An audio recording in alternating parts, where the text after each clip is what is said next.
അമൃത് Veni hair elixir presents daily news പ്രഭാത വാർത്തകൾ powered by Pulimoottil silks KSFE. ഈ ആണുങ്ങൾക്ക് മാത്രം എന്താ ഇത്ര അധികം നെറ്റ് കെയറിലും ഹെയർ ലോസ് ഒക്കെ ഉണ്ടാവണേ? ആണുങ്ങളുടെ ഹെയർ ലോസിന്റെ മേജർ റീസൺസ് തന്നെ ഡിഫറെന്റ് ആണ്.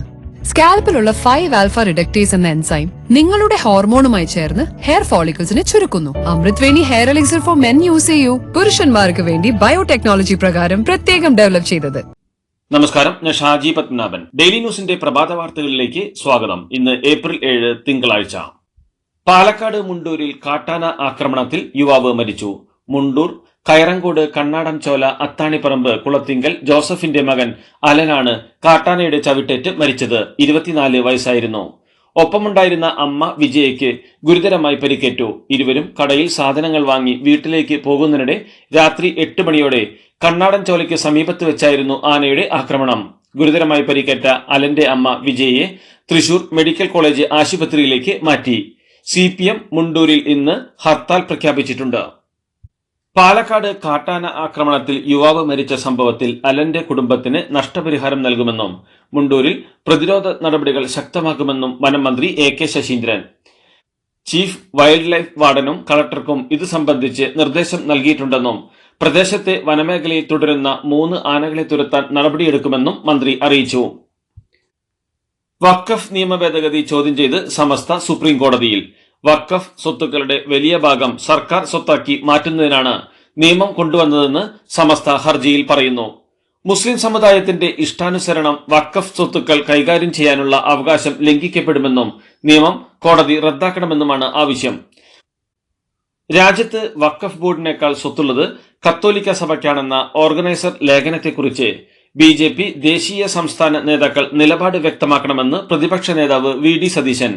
RSSന്റെ നിഗൂഢ അജണ്ട അടിവരയിട്ട് വ്യക്തമാക്കുന്നതാണ് ലേഖനമെന്നും ന്യൂനപക്ഷങ്ങളെ തിരഞ്ഞുപിടിച്ച് ആക്രമിക്കുകയെന്ന ശൈലിക്ക് തുടർച്ച ഉണ്ടാകുമെന്ന സന്ദേശമാണ് RSSും BJPയും രാജ്യത്തിന് നൽകുന്നതെന്നും അദ്ദേഹം പറഞ്ഞു.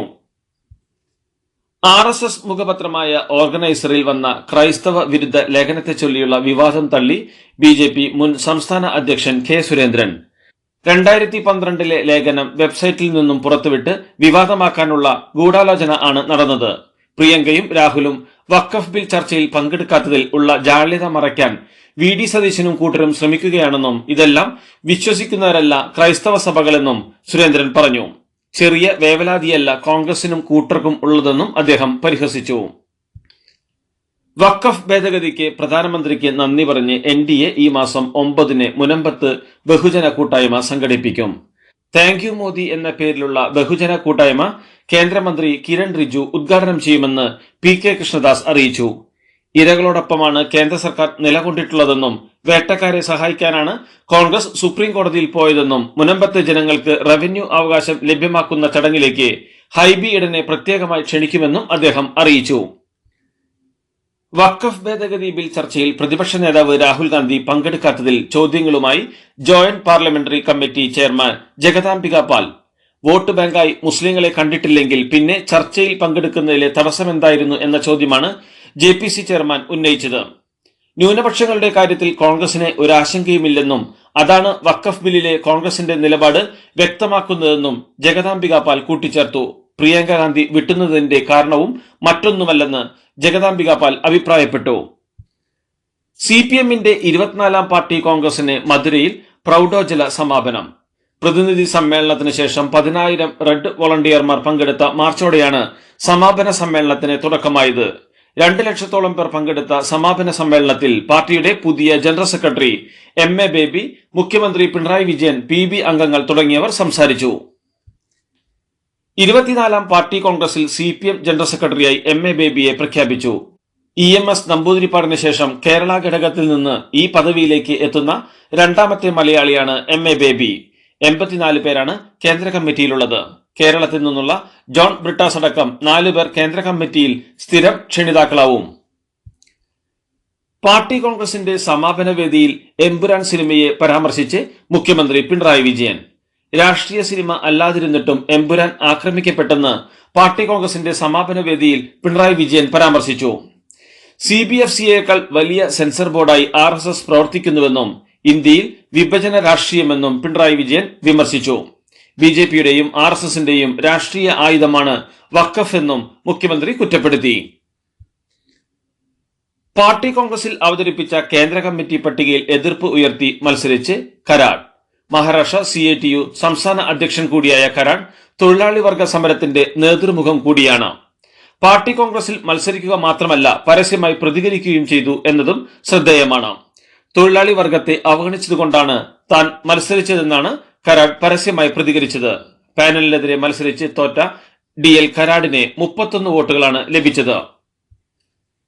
പാർട്ടിയിലെ മുതിർന്ന നേതാവായ പിണറായി വിജയൻ അടുത്ത തെരഞ്ഞെടുപ്പിൽ ഇടതുപക്ഷ ജനാധിപത്യ മുന്നണിയെ രാഷ്ട്രീയമായ പ്രചാരണത്തിലും സംഘടനാ കാര്യത്തിലുമെല്ലാം നയിക്കുമെന്ന് MA ബേബി. ഒരു തുടർഭരണം വീണ്ടും കിട്ടിയാൽ അന്ന് ആരാണ് മുഖ്യമന്ത്രിയാവുക എന്ന കാര്യം ഇപ്പോൾ ചർച്ച ചെയ്യേണ്ട കാര്യമല്ലെന്നും സമയമാകുമ്പോൾ പാർട്ടി കൃത്യമായ തീരുമാനമെടുക്കുമെന്നും MA ബേബി വ്യക്തമാക്കി.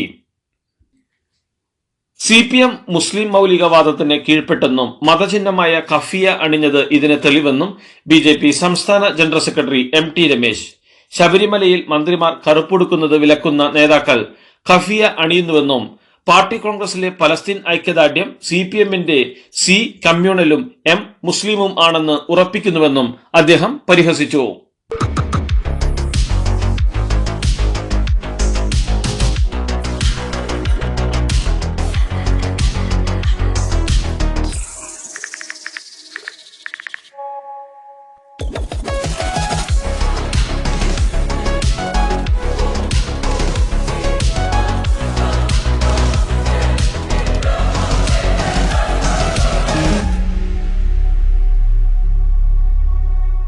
കേരളം കൂടുതൽ വർഗീയമാകുന്നുവെന്ന് KPCC മുൻ അധ്യക്ഷൻ മുല്ലപ്പള്ളി രാമചന്ദ്രൻ. സ്വാമി വിവേകാനന്ദൻ ഇപ്പോൾ ഉണ്ടായിരുന്നെങ്കിൽ ഭ്രാന്താലയത്തിന് പകരം അതിനേക്കാൾ ക്രൂരമായ വാക്ക് ഉപയോഗിച്ചേനെയെന്നും അദ്ദേഹം പറഞ്ഞു. എല്ലാ ന്യൂനപക്ഷങ്ങളും അസംതൃപ്തരാണെന്നും എല്ലാവർക്കും അന്യതാബോധം ഉണ്ടായിരിക്കുന്നുവെന്നും അദ്ദേഹം കൂട്ടിച്ചേർത്തു. മലപ്പുറത്തെക്കുറിച്ചുള്ള വിവാദ പരാമർശത്തിൽ വിശദീകരണവുമായി SNDP general secretary Vellappally Natesan തന്റെ പ്രസംഗത്തിന്റെ ഒരു ഭാഗം അടർത്തിയെടുത്ത് പ്രചരിപ്പിക്കുകയാണെന്നും സമുദായത്തിന്റെ പിന്നോക്കാവസ്ഥയാണ് വിവരിച്ചതെന്നും വെള്ളാപ്പള്ളി മാധ്യമങ്ങളോട് പറഞ്ഞു. വെള്ളാപ്പള്ളിയുടെ മലപ്പുറം പരാമർശത്തിനെതിരെ രൂക്ഷ വിമർശനങ്ങൾ ഉയർന്നിരുന്നു. മാധ്യമപ്രവർത്തകരോടുള്ള കേന്ദ്രമന്ത്രി സുരേഷ് ഗോപിയുടെ സമീപനത്തിൽ പ്രശ്നത്തിന്റെ കാരണമറിയാതെ പ്രതികരിക്കാനില്ലെന്നും സുരേഷ് ഗോപി ജെന്റിൽമാനാണെന്നും BJP സംസ്ഥാന അധ്യക്ഷൻ രാജീവ് ചന്ദ്രശേഖർ. BJP മാധ്യമപ്രവർത്തകരെ അടക്കം ബഹുമാനിക്കുന്ന പാർട്ടിയാണെന്നും സുരേഷ് ഗോപിയുടെ പ്രതികരണത്തിന്റെ ബാക്ക്ഗ്രൗണ്ട് അറിയാതെ തനിക്ക് പ്രതികരിക്കാനാവില്ലെന്നും വിഷയം മനസ്സിലാക്കിയിട്ടില്ലെന്നും ആരാണ് പ്രകോപനം ഉണ്ടാക്കുന്നതെന്ന് അറിയില്ലെന്നും രാജീവ് ചന്ദ്രശേഖർ പറഞ്ഞു. 8ാം ക്ലാസ്സിൽ മിനിമം മാർക്ക് കിട്ടാത്ത വിദ്യാർത്ഥികൾക്ക് പ്രത്യേക ക്ലാസ് നൽകുമെന്ന് വിദ്യാഭ്യാസ മന്ത്രി V ശിവൻകുട്ടി. മിനിമം മാർക്ക് അടിസ്ഥാനത്തിലുള്ള 8ാം ക്ലാസ് പരീക്ഷാഫലം കഴിഞ്ഞ ദിവസം പ്രഖ്യാപിച്ചിരുന്നു. 2241 സ്കൂളുകളിൽ നിന്നുള്ള കണക്കുകളാണ് ഇതുവരെ ലഭ്യമായത്. 6.3% തോൽവി രേഖപ്പെടുത്തിയ വയനാട് ജില്ലയിലാണ് കൂടുതൽ തോൽവി ഉള്ളത്. കൊല്ലത്ത് കുറവ് തോൽവി. ഹിന്ദിയിലാണ് കൂടുതൽ കുട്ടികൾ തോറ്റത്. ഇംഗ്ലീഷ് വിഷയത്തിലാണ് കുറവ് തോൽവി. ഇനിയും സ്കൂളുകളിൽ നിന്ന് കണക്ക് വരാനുണ്ടെന്ന് വിദ്യാഭ്യാസ മന്ത്രി വാർത്താസമ്മേളനത്തിൽ പ്രതികരിച്ചു. ക്രൈസ്തവരുടെ രാഷ്ട്രീയ പാർട്ടി എന്ന വിഷയത്തിൽ തലശ്ശേരി അതിരൂപത ആർച്ച് ബിഷപ്പ് മാർ ജോസഫ് പാമ്പ്ളാനിയുടെ നിലപാട് തള്ളി പാലാ ബിഷപ്പ് മാർ ജോസഫ് കല്ലറങ്ങാട്ട്. പുതിയ രാഷ്ട്രീയ പാർട്ടി രൂപീകരിച്ച് സ്വർഗത്തിലെത്താമെന്ന് കരുതുന്നില്ലെന്ന് മാർ ജോസഫ് കല്ലറങ്ങാട്ട് പ്രതികരിച്ചു. നമ്മൾ ഒന്നിച്ചു നിന്നാൽ രാഷ്ട്രീയക്കാർ നമ്മളെ തേടിയെത്തുമെന്നും ക്രൈസ്തവർ തമ്മിൽ ഒരുമയുണ്ടാവണമെന്നും പുതിയ രാഷ്ട്രീയ പാർട്ടി ഉണ്ടാക്കണമെന്നത് തെറ്റായ സന്ദേശമാണെന്നും ബിഷപ്പ് പ്രതികരിച്ചു. പാലായിലെ മദ്യലഹരി വിരുദ്ധ പരിപാടിയിൽ ആയിരുന്നു ബിഷപ്പിന്റെ പ്രസംഗം. എമ്പുരാൻ സിനിമയുടെ നിർമ്മാതാക്കളിലൊരാളായ ആന്റണി പെരുമ്പാവൂരിനും ആദായനികുതി വകുപ്പിന്റെ നോട്ടീസ്. ലൂസിഫർ, മരക്കാർ, അറബിക്കടലിന്റെ സിംഹം എന്നീ 2 സിനിമകളുടെ സാമ്പത്തിക ഇടപാടുകളിൽ വ്യക്തത വരുത്താൻ ആവശ്യപ്പെട്ടാണ് നോട്ടീസ് നൽകിയിരിക്കുന്നത്. ഈ സിനിമകളുടെ ഓവർസീസ് റൈറ്റും അഭിനേതാക്കളുടെ പ്രതിഫലവുമായി ബന്ധപ്പെട്ട കാര്യത്തിലാണ് വ്യക്തത തേടുന്നത്. ആന്റണി പെരുമ്പാവൂരിന്റെ ആശീർവാദ് ഫിലിംസിൽ 2022 റെയ്ഡ് നടത്തിയിരുന്നു. ഇതിന്റെ തുടർച്ചയായാണ് ഇപ്പോൾ നോട്ടീസ് അയച്ചതെന്നാണ് വിവരം. കളമശ്ശേരി സ്ഫോടനം സംബന്ധിയായും മുഖ്യമന്ത്രിയുടെ ദുരിതാശ്വാസ നിധിയെക്കുറിച്ചുള്ള വ്യാജ പ്രചാരണത്തിന്റെ പേരിലും കർമ്മ ന്യൂസ് ചാനലിന്റെ MD വിൻസ് മാത്യു അറസ്റ്റിൽ. സൈബർ പോലീസ് വിൻസിനെതിരെ ലുക്കൌട്ട് നോട്ടീസ് ഇറക്കിയിരുന്നു. ഓസ്ട്രേലിയയിൽ നിന്നും രാവിലെ എത്തിയപ്പോൾ വിമാനത്താവളത്തിൽ വെച്ചാണ് വിൻസിനെ പിടികൂടിയത്. 3 കേസുകളാണ് സൈബർ പോലീസ് വിൻസിനെതിരെ രജിസ്റ്റർ ചെയ്തിരിക്കുന്നത്. IBയിലെ വനിതാ ഓഫീസറുടെ ആത്മഹത്യയിൽ പോലീസ് പ്രതി ചേർത്ത IB ഓഫീസർ സുഗാന്ത് സുരേഷിനെതിരെ 2 വകുപ്പുകൾ കൂടി ചുമത്തി. വിവാഹ വാഗ്ദാനം നൽകി പീഡിപ്പിക്കൽ, പണം തട്ടിയെടുക്കൽ എന്നീ വകുപ്പുകളാണ് ചുമത്തിയത്. നേരത്തെ ബലാത്സംഗം, വഞ്ചന, ആത്മഹത്യാ പ്രേരണ വകുപ്പുകൾ ചുമത്തിയിരുന്നു. അതോടൊപ്പം സുഗാന്തിന്റെ പുതിയ ബന്ധത്തെക്കുറിച്ച് IB ഉദ്യോഗസ്ഥയായ യുവതി അറിഞ്ഞിരുന്നുവെന്നും ആ പെൺസുഹൃത്തും IB ഉദ്യോഗസ്ഥയെന്നാണ് പോലീസിന് ലഭിച്ച വിവരം. 2024-25 സാമ്പത്തിക വർഷത്തിലെ അവസാനത്തെ 1.5 മാസം കൊണ്ട് ക്ലീൻ കേരള കമ്പനി KSRTCയുടെ വിവിധ ഡിപ്പോകളിൽ നിന്നും സെൻട്രൽ വർക്ക്ഷോപ്പുകളിൽ നിന്നും 66,410 കിലോഗ്രാം അജൈവ മാലിന്യം ശേഖരിച്ച് സംസ്കരണത്തിനയച്ചു. റിജക്സ് ലെഗസി ഇനത്തിൽപ്പെട്ട പുനരുപയോഗ യോഗ്യമല്ലാത്ത 61,220 കിലോഗ്രാം, ഇ വേസ്റ്റ് 4,560 കിലോഗ്രാം, ഇരുമ്പ് സ്ക്രാപ്പ് 630 കിലോഗ്രാം എന്നിവയാണ് ശേഖരിച്ചത്. കൊല്ലം കോട്ടുക്കൽ മഞ്ഞിപ്പുഴ ക്ഷേത്രോത്സവത്തിലെ ഗാനമേളയിൽ RSS ഗണഗീതം പാടിയ സംഭവത്തിൽ നടപടി ആവശ്യപ്പെട്ട് പോലീസിൽ പരാതി. കൊല്ലം മഞ്ഞിപ്പുഴ ശ്രീ ഭഗവതി ഭദ്രകാളി ക്ഷേത്രത്തിലാണ് ഗണഗീതം പാടിയത്. തിരുവിതാംകൂർ ദേവസ്വം ബോർഡിന്റെ ക്ഷേത്രമാണിത്. സംഭവത്തിൽ നടപടി ആവശ്യപ്പെട്ട് കോട്ടുക്കൽ സ്വദേശി പ്രദ്യനാണ് പോലീസിൽ പരാതി നൽകിയിരിക്കുന്നത്. കോഴിക്കോട് ചക്കിട്ടപ്പാറ പഞ്ചായത്ത് പ്രസിഡന്റിന്റെ ഓണററി പദവി റദ്ദാക്കി. നാട്ടിലിറങ്ങുന്ന വന്യമൃഗങ്ങളെ എല്ലാം വെടിവെച്ച് കൊല്ലുമെന്ന നിലപാടെടുത്ത ചക്കിട്ടപ്പാറ പഞ്ചായത്ത് പ്രസിഡന്റ് K. സുനിലിന്റെ ഓണററി വൈൽഡ് ലൈഫ് വാർഡൻ പദവിയാണ് സർക്കാർ താൽക്കാലികമായി റദ്ദാക്കിയത്. മുഖ്യമന്ത്രി പിണറായി വിജയന്റെ അംഗീകാരത്തോടെ വനം വകുപ്പ് അഡീഷണൽ ചീഫ് സെക്രട്ടറിയാണ് ചീഫ് വൈൽഡ് ലൈഫ് വാർഡനെ പദവി റദ്ദാക്കാൻ നിർദ്ദേശം നൽകിയത്. ചക്കിട്ടപ്പാറയിൽ പഞ്ചായത്ത് സെക്രട്ടറിക്കായിരിക്കും ഇനി അപകടകാരികളായ കാട്ടുപന്നികളെ വെടിവെക്കാൻ അനുമതി നൽകുന്നതിനുള്ള അധികാരം. എറണാകുളം മുനമ്പത്ത് മരിച്ച നിലയിൽ കണ്ടെത്തിയ സ്മിനുവിന്റേത് കൊലപാതകമെന്ന് സ്ഥിരീകരിച്ച് പോലീസ്. കേസിൽ മുനമ്പം സ്വദേശി സനീഷ് അറസ്റ്റിലായതായി പോലീസ് അറിയിച്ചു. മരിച്ച സ്മിനുവും സനീഷും സുഹൃത്തുക്കളായിരുന്നു. പ്രതിക്ക് 4 ലക്ഷം രൂപയോളം സാമ്പത്തിക ബാധ്യതയുണ്ടായിരുന്നുവെന്നും അത് തീർക്കാനാണ് കൊല നടത്തിയതെന്നും മഴ ഉപയോഗിച്ച് തലയിൽ വെട്ടിക്കൊലപ്പെടുത്തുകയായിരുന്നുവെന്നും പോലീസ് വ്യക്തമാക്കി. മലപ്പുറം ചിട്ടിപ്പറമ്പിലെ വാടക വീട്ടിലുണ്ടായ പ്രസവത്തിനെ തുടർന്ന് രക്തം വാർന്ന് യുവതി മരിച്ചു. എറണാകുളം പെരുമ്പാവൂർ അറക്കപ്പടി സ്വദേശിനി കൊപ്രമ്പിൽ അസ്മയാണ് മരിച്ചത്. 35 വയസ്സായിരുന്നു. സംഭവത്തിൽ ഭർത്താവ് സിറാജുദ്ദീനെതിരെ ഗുരുതര ആരോപണങ്ങളാണ് ഉയരുന്നത്. പ്രസവവേദന കൊണ്ട് പുളഞ്ഞിട്ടും യുവതിയെ ആശുപത്രിയിൽ എത്തിച്ചില്ലെന്നും ഗുരുതരാവസ്ഥയിലായിട്ടും നോക്കി നിന്നെന്നുമാണ് ബന്ധുക്കളുടെ ആരോപണം. സംഭവത്തിന് പിന്നാലെ നാട്ടുകാർ കയ്യേറ്റം ചെയ്തതിനെ തുടർന്ന് അസ്മയുടെ ഭർത്താവ് സിറാജുദ്ദീൻ ചികിത്സയിലാണ്. പുറം ലോകവുമായി ഇവർക്ക് യാതൊരു ബന്ധവുമില്ലെന്നും 5ാമത്തെ പ്രസവമാണ് അസ്മയുടേതെന്ന് അറിഞ്ഞത് ഇപ്പോഴാണെന്നും നാട്ടുകാർ പറയുന്നു. മോൾക്ക് ബർത്ത്ഡേ ഗിഫ്റ്റ് വാങ്ങണ്ടേ?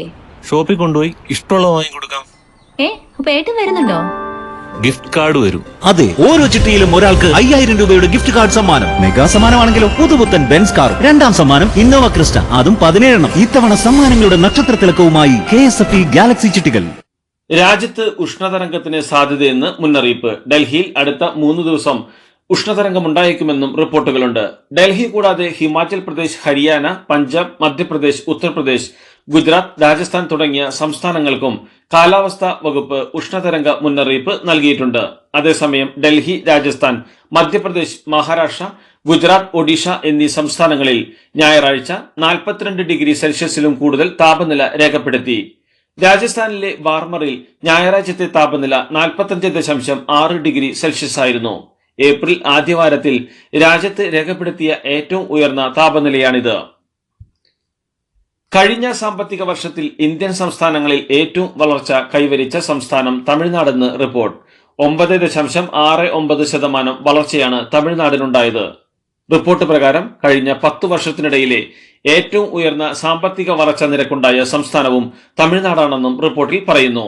അതേസമയം ഗുജറാത്ത്, ബീഹാർ, ഉത്തർപ്രദേശ് തുടങ്ങിയ സംസ്ഥാനങ്ങൾ ഉൾപ്പെടെ 14 സംസ്ഥാനങ്ങളുടെയും കേന്ദ്രഭരണ പ്രദേശങ്ങളുടെയും വളർച്ചാ നിരക്ക് ഡാറ്റ മന്ത്രാലയത്തിന്റെ വെബ്സൈറ്റിൽ അപ്ലോഡ് ചെയ്തിട്ടില്ല. 8.21% വളർച്ച കൈവരിച്ച ആന്ധ്രാപ്രദേശാണ് 2ാം സ്ഥാനത്ത്. മധ്യപ്രദേശിലെ ദാമോയിൽ മിഷണറിമാർ നടത്തുന്ന ആശുപത്രിയിൽ വ്യാജ കാർഡിയോളജിസ്റ്റ് ശസ്ത്രക്രിയ നടത്തിയ 7 രോഗികൾ മരിച്ചതായി റിപ്പോർട്ട്. ജനുവരി, ഫെബ്രുവരി മാസങ്ങളിൽ വ്യാജ ഡോക്ടർ 15 പേർക്ക് ശസ്ത്രക്രിയ നടത്തിയെന്നും ഇതിൽ 7 പേർ മരിച്ചെന്നുമാണ് റിപ്പോർട്ട്. ദാമോ സ്വദേശിയായ ദീപക് തിവാരി എന്നയാൾ പരാതിയുമായി രംഗത്തെത്തിയതോടെയാണ് സംഭവം പുറത്തറിയുന്നത്. അനിശ്ചിതകാല നിരാഹാര സമരം അവസാനിപ്പിച്ച് മുതിർന്ന കർഷക നേതാവ് ജഗജിത് സിംഗ് ദല്ലേവാൾ ഫത്തേഗഡ് സാഹിബിൽ നടന്ന കിസാൻ മഹാപഞ്ചായത്തിലാണ് നിരാഹാരം അവസാനിപ്പിക്കുന്നതായി ദല്ലേവാൾ പ്രഖ്യാപിച്ചത്. വിളകൾക്ക് കുറഞ്ഞ താങ്ങുവില നിയമപരമായി ഉറപ്പു നൽകണമെന്നും പ്രതിഷേധിക്കുന്ന കർഷകർ ഉന്നയിച്ച മറ്റ് പ്രശ്നങ്ങൾ പരിഹരിക്കണമെന്നും ആവശ്യപ്പെട്ട് കഴിഞ്ഞ വർഷം നവംബർ 26-നാണ് ദല്ലേവാൾ നിരാഹാര സമരം ആരംഭിക്കുന്നത്. ന്യൂമോണിയ ചികിത്സ കഴിഞ്ഞ് ആശുപത്രി വിട്ട ഫ്രാൻസിസ് മാർപ്പാപ്പ ആദ്യമായി പൊതുവേദിയിൽ പ്രത്യക്ഷപ്പെട്ടു. ചികിത്സ കഴിഞ്ഞ് 2 ആഴ്ച മുമ്പാണ് മാർപ്പാപ്പ ആശുപത്രി വിട്ടത്. ഞായറാഴ്ച രാവിലെ വത്തിക്കാനിലെ സെന്റ് പീറ്റേഴ്സ് സ്ക്വയറിൽ വീൽചെയറിലാണ് അദ്ദേഹം വിശ്വാസികളെ അഭിസംബോധന ചെയ്തത്. എല്ലാവർക്കും ഞായറാഴ്ച ആശംസകൾ നേരുന്നുവെന്നും നന്ദിയുണ്ടെന്നും മാർപ്പാപ്പ പറഞ്ഞു. അമേരിക്കൻ പ്രസിഡന്റ് ഡൊണാൾഡ് ട്രംപിനെതിരെ അമേരിക്കയിൽ വ്യാപക പ്രതിഷേധം. വാഷിംഗ്ടൺ DC അടക്കം വിവിധ നഗരങ്ങളിൽ ആയിരങ്ങൾ ട്രംപ് വിരുദ്ധ മുദ്രാവാക്യങ്ങളുമായി തെരുവിലിറങ്ങി. 1200 കേന്ദ്രങ്ങളിലായാണ് ഹാൻഡ്സ് ഓഫ് എന്ന പേരിൽ ജനകീയ പ്രതിഷേധം. കാനഡ, ഗ്രീൻലാൻഡ്, യുക്രൈൻ വിഷയങ്ങളിലും താരിഫ് നയം മുതൽ സർക്കാർ വകുപ്പുകളിലെ ചെലവ് വെട്ടിച്ചുരുക്കൽ വരെയുമുള്ള നയങ്ങൾക്കെതിരെയും പ്രതിഷേധക്കാർ മുദ്രാവാക്യമുയർത്തി. ട്രംപ് അധികാരത്തിൽ വന്ന ശേഷം സ്വീകരിച്ച സാമ്പത്തിക, വിദേശകാര്യ, സാമൂഹിക നയങ്ങൾക്കെതിരെ വിമർശനം അതിശക്തമാണ്. ഗാസ മധ്യസ്ഥ ശ്രമങ്ങളിൽ ഈജിപ്തിന്റെ പങ്ക് മറച്ചുവെക്കാൻ പണം നൽകിയെന്ന മാധ്യമ വാർത്തകളെ ശക്തമായി അപലപിച്ച് ഖത്തർ. ഗാസയിൽ വെടിനിർത്തൽ സാധ്യമാക്കുന്നതിനും ബന്ദി മോചനത്തിനുമുള്ള മധ്യസ്ഥ ശ്രമങ്ങൾ ഖത്തറിന്റെയും ഈജിപ്തിന്റെയും നേതൃത്വത്തിലാണ് നടന്നത്. ഈജിപ്ത് നടത്തിയ ഇടപെടലുകളെ മറച്ചുവെക്കാനും ഖത്തറിന്റെ മധ്യസ്ഥ ശ്രമങ്ങൾക്ക് കൂടുതൽ മാധ്യമ ശ്രദ്ധ ലഭിക്കാനും പണം നൽകിയെന്ന് ചില അന്താരാഷ്ട്ര മാധ്യമങ്ങൾ റിപ്പോർട്ട് ചെയ്തിരുന്നു. ഇത് അടിസ്ഥാനരഹിതമാണെന്നും സമാധാന ശ്രമങ്ങളെ അട്ടിമറിക്കാനാണെന്നും ഖത്തർ ഇന്റർനാഷണൽ മീഡിയ ഓഫീസ് ആരോപിച്ചു. Bengaluru FC Indian super league ഫൈനലിൽ 2ാം പാദ സെമിയിൽ 2-1 ഗോവയോട് പരാജയപ്പെട്ടെങ്കിലും അഗ്രിഗേറ്റ് സ്കോറിന്റെ ബലത്തിലാണ് ബാംഗ്ലൂരു ഫൈനൽ ടിക്കറ്റ് എടുത്തത്. ഇഞ്ചുറി ടൈമിൽ സുനിൽ ഛേത്രി നേടിയ ഗോളാണ് ടീമിനെ ഫൈനൽ ബർത്ത് ഉറപ്പിച്ചത്. ആദ്യ പാദത്തിൽ 2-0 ബാംഗ്ലൂരു ഗോവയോട് ജയിച്ചത്. IPLൽ ഗുജറാത്ത് ടൈറ്റൻസിനെതിരായ മത്സരത്തിൽ സൺറൈസേഴ്സ് ഹൈദരാബാദിന് 7 വിക്കറ്റിന്റെ തോൽവി. സൺറൈസേഴ്സ് ഹൈദരാബാദിന്റെ തുടർച്ചയായ 4ാം തോൽവിയാണിത്. ടോസ് നഷ്ടപ്പെട്ട് ബാറ്റിംഗിനിറങ്ങിയ ഹൈദരാബാദിന് 8 വിക്കറ്റ് നഷ്ടത്തിൽ 152 റൺസ് എടുക്കാനേ സാധിച്ചുള്ളൂ. 4 ഓവറിൽ 17 റൺസ് മാത്രം വഴങ്ങി 4 വിക്കറ്റ് എടുത്ത മുഹമ്മദ് സിറാജാണ് ഹൈദരാബാദിന്റെ നടുവൊടിച്ചത്. എന്നാൽ 153 റൺസ് വിജയലക്ഷ്യം പിന്തുടർന്ന ഗുജറാത്ത് 16.4 ഓവറിൽ 3 വിക്കറ്റ് മാത്രം നഷ്ടത്തിൽ ലക്ഷ്യം മറികടന്നു. 43 പന്തിൽ പുറത്താകാതെ 63 റൺസ് എടുത്ത ശുഭ്മാൻ ഗില്ലിന്റെയും 29 പന്തിൽ 49 റൺസ് എടുത്ത വാഷിംഗ്ടൺ സുന്ദറിന്റെയും ഇന്നിംഗ്സുകളാണ് ഗുജറാത്തിന് വിജയം സമ്മാനിച്ചത്. ഇതോടുകൂടി ഡെയിലി ന്യൂസിന്റെ ഇന്നത്തെ പ്രഭാത വാർത്തകൾ സമാപിക്കുന്നു. ഡെയിലി ന്യൂസിന് വേണ്ടി വാർത്തകൾ വായിച്ചത് ഷാജി പത്മനാഭൻ. ഡെയിലി ന്യൂസ് ലൈവ്.in വാർത്തകൾ വിരൽ തുമ്പിൽ.